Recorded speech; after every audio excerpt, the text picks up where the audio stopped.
ഇന്ന് വന്നിരിക്കുന്നത് ഒരു ഗെറ്റ് റെഡി വിത്ത് മീ ആയിട്ട് തന്നെയാണ്. ഞാൻ എപ്പോഴും get ready with me video തന്നെയാണ് ചെയ്യുന്നത്. ഇത് പക്ഷെ ഒരു ലോങ് വീഡിയോ ആയിട്ട് ചെയ്യാന്ന് വിചാരിച്ചു.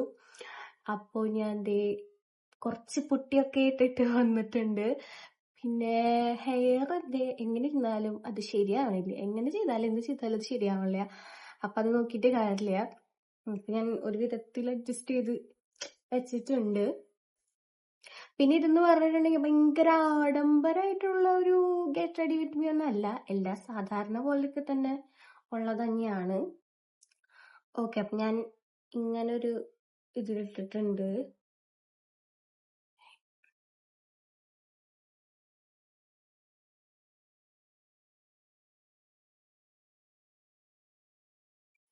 മുടി എനിക്ക് എങ്ങനെ ഇട്ടിട്ട് ശരിയാവില്ല. എന്താണാവോ? ഓക്കെ, അപ്പൊ ഞാൻ ഭയങ്കര ഗംഭീരമായിട്ടുള്ളൊരു ഗെറ്റ് റെഡി വിത്ത് മീ എന്നൊന്നും ഗെറ്റ് റെഡി വിത്ത് മീ എന്നൊന്നും പറയാൻ പറ്റില്ല. നോർമൽ. പക്ഷെ ഇത്തിരി ഫൗണ്ടേഷൻ ഞാൻ യൂസ് ചെയ്തിട്ടുണ്ട്. ബാക്കിയൊക്കെ നോർമൽ ചെയ്യണ പോലെ തന്നെ. കുറച്ച് ബ്ലഷ്, ലിപ്സ്റ്റിക്ക്, കണ്ണെഴുതി, അത്രയൊക്കെ തന്നെയുള്ളൂ. പിന്നെന്താ പറയാ,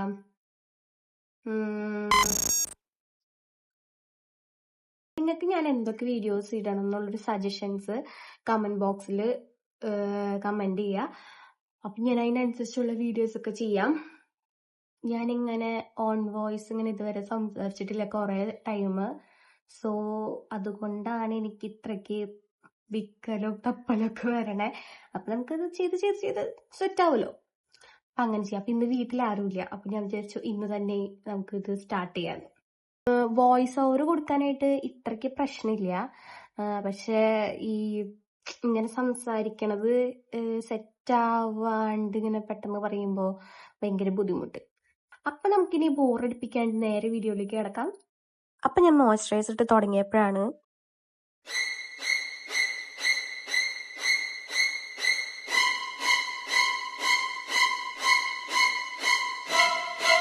വെറുതെ ഗൈസ് ഞാൻ കണ്ടതായിരുന്നു. അതിലാണ് തുറന്നു വരുന്നത് കാറ്റ് കൊണ്ട്. പിന്നെ ഞാൻ വെറുതെ ഒരു ഗുമ്മായിക്കോട്ടെ എന്ന് വെച്ചിട്ട് അത് വീഡിയോയിൽ ആഡ് ചെയ്തു. പിന്നെ ഞാൻ ഫസ്റ്റ് തന്നെ മോയ്സ്ചറൈസർ ഇട്ട് തുടങ്ങി. എന്നിട്ട് ഞാൻ ഫുള്ളായിട്ട് അപ്ലൈ ചെയ്ത് മസാജ് ചെയ്ത് കൊടുത്തു. നിങ്ങൾക്ക് ഇഷ്ടമുള്ള മോയ്സ്ചറൈസർ, നിങ്ങളുടെ സ്കിൻ ടൈപ്പിനനുസരിച്ചുള്ള മോയ്സ്ചറൈസർ എടുത്തിട്ട് നമുക്ക് ഫുള്ളായിട്ട് സ്കിന്നിൽ അപ്ലൈ ചെയ്ത് കൊടുക്കാം. പിന്നെ കഴുത്തിൽ മസ്റ്റായിട്ട് നിങ്ങൾ മോയ്സ്ചറൈസർ എന്തായാലും യൂസ് ചെയ്യുന്നത് നമ്മൾ ഇട്ട് കൊടുക്കണം കേട്ടോ. പിന്നെ ഞാനിപ്പോൾ വോയിസ് ഓവർ കൊടുക്കണതിൻ്റെ കാരണം വെറുതെ എന്തിനാ ഫസ്റ്റ് വീഡിയോ അല്ലേ, വെറുതെ ചളി അടിച്ച് കൊളാക്കണ്ടെന്ന് വെച്ചിട്ടാണ് ഞാനിപ്പോൾ ഇനി വോയിസ് ഓവർ കൊടുക്കാന്ന് വിചാരിച്ചേ. അപ്പം നമുക്ക് പതുക്കെ ഇങ്ങനെ സ്റ്റാർട്ട് ചെയ്ത് ഇങ്ങനെ ഓൺ വോയിസ് മീൻസ് സ്ക്രീനിൽ ക്യാമറയിൽ സംസാരിച്ച് സെറ്റ് ആവാം. അപ്പം ഇന്ന് കുറച്ച് വീഡിയോയിൽ അങ്ങനെ ഞാൻ സംസാരിച്ച് ഒപ്പിച്ച് വെച്ചിട്ടുണ്ട്. ഇനി അടുത്ത വീഡിയോയിൽ ഇതിലും അടിപൊളിയാക്കാൻ നോക്കാം. ഓക്കെ, അപ്പം ഇന്ന് നമ്മൾ ലിപ് ബാം ഇട്ട് കൊടുത്തിട്ടുണ്ട്. ഒരു നോർമൽ ഒരു കടയിൽ നിന്ന് മേടിക്കുന്ന ഒരു സാധാരണ ഒരു ലിപ് ബാമാണ്. അത് അത്ര നല്ലതൊന്നുമല്ല, പക്ഷെ എന്നാലും ഞാൻ അത് തന്നെയാണ് യൂസ് ചെയ്തത്. പിന്നെ ഞാൻ NYBയുടെ സ്ട്രോപ്പ് ക്രീമാണ് ഇട്ടത്. അതിൽ തീർന്നു. എന്നിട്ട് ഞാൻ അതിൽ നിന്ന് ഞെക്കി കുറച്ചും കൂടി ഉള്ളൂ എന്നുണ്ട്, അതിൽ ഞെക്കി എടുത്ത് ഇട്ടിട്ടുണ്ട്. കണ്ടില്ലേ, കുറച്ചേ കിട്ടിയോളൂ അതിന്. അപ്പം അതെടുത്തിട്ട് ഇട്ടിട്ടുണ്ട്. ഈ സ്ട്രോപ്പ് ക്രീം എന്ന് പറയുന്ന സംഭവം നമ്മുടെ ഈ പുരുകത്തുമ്മ തേക്കരുതട്ടെ. കാരണം പുരുകത്തുമ്മ തേച്ച് കഴിഞ്ഞാൽ അതിൻ്റെ ആ പിങ്ക് കളർ നമ്മുടെ പുരുകത്തുമ്മയും വരും. ഞാൻ അത്രയ്ക്ക് പ്രോ ആയിട്ടുള്ള ഒരു മേക്കപ്പ് ആർട്ടിസ്റ്റോ അങ്ങനത്തെ സംഭവങ്ങളൊന്നും അല്ല. എനിക്കറിയണ കാര്യങ്ങൾ ഞാൻ നിങ്ങൾക്ക് പറഞ്ഞു തരണം, അത്രേ ഉള്ളൂ കേട്ടോ.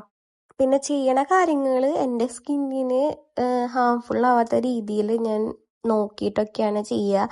അപ്പം കുറേ റിസർച്ചൊക്കെ ചെയ്തിട്ടാണ് ചെയ്യുക. പിന്നെ ഞാൻ ഒരു ഫൗണ്ടേഷനാണ് ഒരു ഇത്തിരി എടുക്കാൻ നോക്കിയതായിരുന്നു, പക്ഷെ എനിക്കപ്പോൾ അത് കുറേ പോന്നു. ഒരു തുണ്ട് ഞാൻ ഒരു വളരെ ഒരു ഡോട്ടാണ് ഞാൻ ഉദ്ദേശിച്ചത്, പക്ഷെ കുറച്ച് കൂടുതലായിട്ട് പോന്നു. എന്നിട്ട് ഞാൻ കുറച്ചെടുത്ത് യൂസ് ചെയ്തുള്ളൂ, ബാക്കി ഞാൻ തുടച്ചു കളഞ്ഞു. കണ്ടില്ല, ഇങ്ങനെ ഡോട്ടായിട്ട് എടുത്തിട്ട് നല്ലോണം ബ്ലെൻഡ് ചെയ്ത് കൊടുക്കാം. അത്ര തന്നെ ഉള്ളൂ ഫൗണ്ടേഷൻ. ഞാൻ മറ്റേ ബ്യൂട്ടി ബ്ലെൻഡറോ ബ്രഷോ അങ്ങനെ സാധനങ്ങളൊന്നും യൂസ് ചെയ്യേണ്ട, കൈ കൊണ്ട് തന്നെയാണ് എല്ലാം ബ്ലെൻഡ് ചെയ്ത് കൊടുക്കണത്. അതാണ് കംഫർട്ട്. പിന്നെ ഞാൻ അത് കഴുത്തിലും അപ്ലൈ ചെയ്ത് കൊടുക്കണം കേട്ടോ. നേരത്തെ ഇട്ടപ്പോൾ ഞാൻ ഇട്ടിട്ടുണ്ടായിരുന്നില്ല, പിന്നെ ഞാൻ ഓർമ്മിച്ചതിട്ടു കഴുത്തിലും കൂടി. അല്ലെങ്കിൽ നമ്മുടെ കഴുത്തും മുഖത്ത് വേറെ ഒന്നാമത്തെ നമ്മുടെ സ്കിന്നിന് അത് രണ്ടും വേറെ കളറായിട്ടായിരിക്കും ഇരിക്കുന്നുണ്ടാവുക.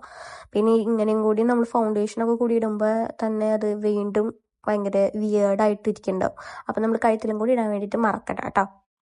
അപ്പോൾ ഫൗണ്ടേഷൻ ഇട്ട് സെറ്റ് ആയിട്ടുണ്ട്. ഇനി നമുക്ക് പൗഡർ ഒരെണ്ണം ഇടാം. നോർമൽ ഒരു ഹിമാലയയുടെ പൗഡറാണ് ഞാൻ യൂസ് ചെയ്യണത് കേട്ടോ. ഇതിപ്പോൾ ഇങ്ങനെ ഊതി കഴിഞ്ഞപ്പോൾ പിന്നെ ഫുള്ള് പൊടി പറക്കൽ തന്നെയായിരുന്നു ക്യാമറയിൽ. അതിൻ്റെ ഒരു ആവശ്യം ഉണ്ടായിരുന്നില്ല. അപ്പം ഞാൻ എന്ത് ചെയ്യുക, ആ പൗഡർ ഇങ്ങനെ കുറച്ചിട്ട് കൊടുത്തു. വളരെ കുറച്ച് തന്നെ ഇട്ട് കൊടുത്തിട്ടുള്ളൂ കേട്ടോ. അല്ലെങ്കിൽ ഭയങ്കര പാണ്ട് പിടിച്ച പോലെ ഇരിക്കും. അത് കാരണം കുറച്ചേ ഇട്ട് കൊടുത്തുള്ളൂ. പിന്നെ ഞാൻ ഒരു പിങ്ക് കളർ ബ്ലഷാണ് യൂസ് ചെയ്യുന്നത് കേട്ടോ. അത് ഞാൻ കവളിൽ മാത്രമല്ല, ഞാൻ താടിയിലൊരു ചെറുതായിട്ട്, പിന്നെ മൂക്കുമ്പോഴും ചെറുതായിട്ട് ഇട്ട് കൊടുക്കുന്നുണ്ട്. പിന്നെ അതന്നെ ഞാൻ ഐഷാഡായിട്ടും ഇട്ട് കൊടുത്തിട്ടുണ്ട്. ഈ പിങ്ക് കളർ നല്ല നാച്ചുറലായിട്ടിരിക്കുന്ന പോലെ തോന്നുന്നു. നല്ല രസമാണ് കേട്ടോ ഈ സംഭവം. സ്മിറ്റൻ്റെ ഒരു നമ്മളെ ട്രയൽ പാക്സ് അങ്ങനത്തെ സംഭവം മേടിക്കുന്നുണ്ടായിരുന്നില്ല. അപ്പം അത് മേടിച്ചപ്പോൾ ഈ പിങ്ക് കളറും പിന്നെ റെഡ് കളറും കിട്ടിയിട്ടുണ്ടായിരുന്നു. റെഡ് കളർ ഇത് കാണാണ്ടായി, പിന്നെ പിങ്ക് കളർ മാത്രമേ ഉള്ളൂ. റെഡ് കളർ എനിക്ക് കുറച്ചും കൂടി ഇഷ്ടം, പക്ഷെ ഇതും കുഴപ്പമില്ല. അപ്പോൾ ഇതാണ് ഇപ്പം ഞാൻ ഇട്ട് കൊടുക്കണേ. അപ്പം എല്ലായിടത്തും ഞാൻ ബ്ലെൻഡ് ചെയ്ത് കൊടുക്കുന്നുണ്ട്. അപ്പം ഞാൻ ഈ മൂക്കുമ്പം കൂടിയും ബ്ലെൻഡ് ചെയ്ത് കൊടുത്തിട്ടുണ്ട്. അതുപോലെ എല്ലായിടത്തും ബ്ലെൻഡ് ചെയ്ത് കൊടുത്ത് കണ്ടില്ല, ഭയങ്കര ഓവറായിട്ട് തോന്നാറില്ലല്ലോ. നല്ലൊരു നാച്ചുറൽ ഫിനിഷിങ് അല്ലേ തോന്നുന്നത്. അപ്പം അതുകൊണ്ടാണ് എനിക്കിത് ഭയങ്കര ഇഷ്ടം. പിന്നെ ഞാൻ നെക്സ്റ്റ് കണ്ണ് എഴുതി കൊടുക്കുകയാണ്. അത് ഈ ക്യാമറയിൽ നിന്നൊക്കെ എഴുതി കൊടുത്തു കഴിഞ്ഞാൽ നല്ല ലംബാവും. അത് പറഞ്ഞ് കണ്ണാടി പോയിട്ട് എഴുതിയിട്ട് വരാം. ഓക്കെ. അപ്പം ഞാൻ വളരെ തിന്നായിട്ട് ഐലൈനർ എഴുതി കൊടുത്തിട്ടുണ്ട്. മുകളിൽ മാത്രമേ എഴുതിയിട്ടുള്ളൂ. പിന്നെ ചെറിയൊരു വിങ്ങും ഇട്ട് കൊടുത്തിട്ടുണ്ട്. പിന്നെ ഒരു പൊട്ട് വെച്ച് കൊടുത്തു. ഇപ്പോൾ പിന്നെന്താ പറയുക, ഇനി അടുത്തത് ലിപ്സ്റ്റിക്, മെയിൻ സംഭവം. അപ്പം ഞാൻ ഇത് ലിപ് ബാം തുടച്ചു കളഞ്ഞിട്ട് ലിപ്സ്റ്റിക്ക് ഇടാൻ പോവാണ്. ഞാനിത് ഡാസ്ലറിൻ്റെ ലിപ്സ്റ്റിക്കാണ് ഇടണേ. ഈ ലിപ്സ്റ്റിക്ക് എനിക്ക് ഭയങ്കര ഇഷ്ടമായി. ഇതിൻ്റെ കളറൊക്കെ നല്ല രസമുണ്ട്. പക്ഷേ ഇപ്പോൾ ഞാൻ യൂട്യൂബിലൊക്കെ നോക്കിയപ്പോൾ റിവ്യൂസ് കാണുന്നത് മറ്റേ ലിപ്പ് ഭയങ്കരമായിട്ട് പിഗ്മെൻറ്റഡ് ആക്കുന്നുണ്ടെന്ന് പറയുന്നുണ്ട്. അതുകൊണ്ട് എനിക്കറിയില്ല, ഞാൻ ഇടയ്ക്കേ യൂസ് ചെയ്യാറുള്ളൂ.